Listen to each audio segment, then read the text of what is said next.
Hey guys, what's up? I'm here with a review of a slasher horror film from 1989 starring Sam Raimi and from the director of Hostel Part 3, which isn't a good thing, and the co-writer of Evil Dead 2. And tonight's movie is Intruder.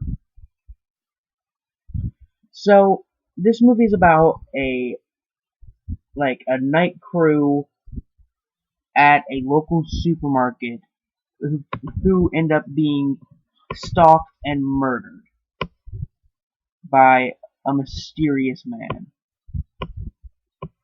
Sounds pretty awesome. There are many. I think this is probably the only slasher film that I know of that's set in a supermarket, so that's kind of cool. So, a film opens on a full moon with credits over it.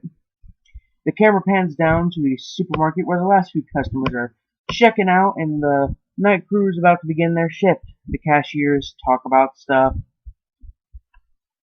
and one of our cashiers, Jennifer, goes outside to wrangle some shopping carts. And some weird guy in a leather jacket kind of watches her, then pushes a cart toward her, then disappears.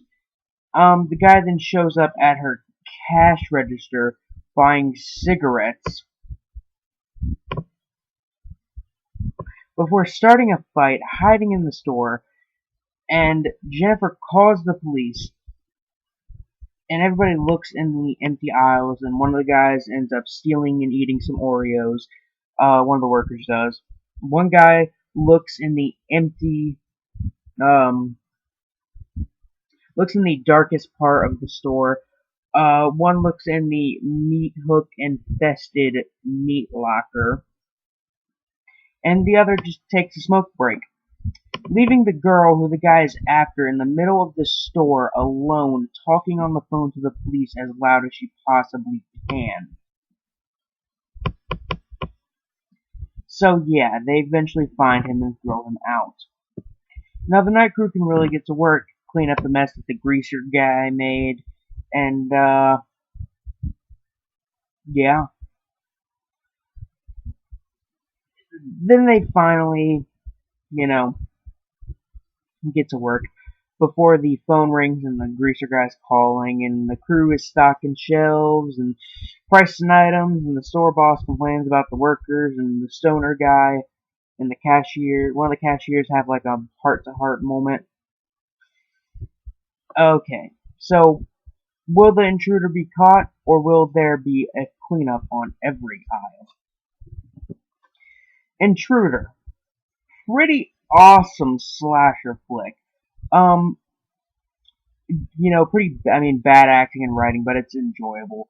Combined with the kind of horror cliches, an ending that is surprisingly original, not like extremely original, but like something I probably have never seen before in another slasher film. I may have seen it somewhere else, but I don't really know. Um, it has some pretty good music, although uh some of the music is kind of like cheap stock music, which is really awesome and cheesy and fun. Uh, let's see, sound mix is pretty good, although the uh like dialogue is kind of quiet at times, so that's kind of suckish. Um, and the lighting and camera work is also very very well done. The But really, the show stealer here is the gore and the music.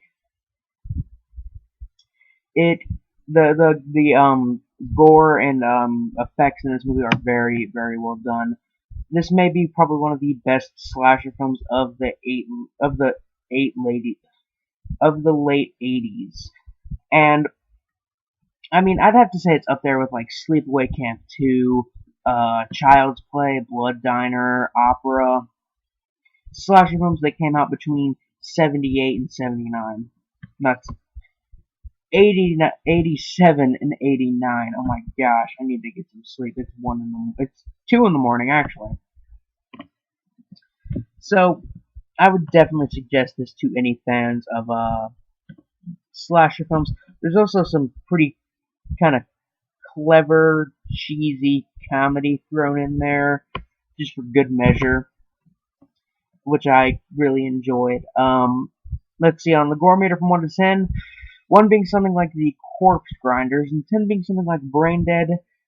This one's a 5 or 6. It's about on par with something like Pieces, or maybe some of Fulci's less gory films like City of the Living Dead, or maybe even House by the Cemetery. It's been a while since I've seen both of those films, so I could be wrong.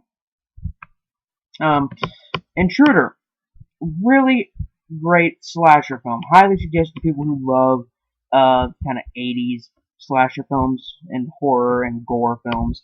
Fans of stuff like Maniac, My Bloody Valentine, My Bloody Valentine, Blood Diner, Evil Dead, maybe some of Fulci and Argento's work. I'd definitely say check it out. The full uncut version of the movie is actually available on Hulu if you're interested in watching it. So anyway, guys, I'm Biscuit Boo 69. The links are in the description below to the Biscuit Boo 69 Facebook page, Twitter account, the place where you can listen to the Biscuit Boo 69 podcast, and a link to Rotten Cotton's website. I'm just supporting them because they don't seem to have a lot of customers, and they have really awesome shirts. That's where I got this sweet High Tension t-shirt. So yeah, definitely support them. All the links will be in the description below. I'm Biscuit Boo 69, signing off. Peace.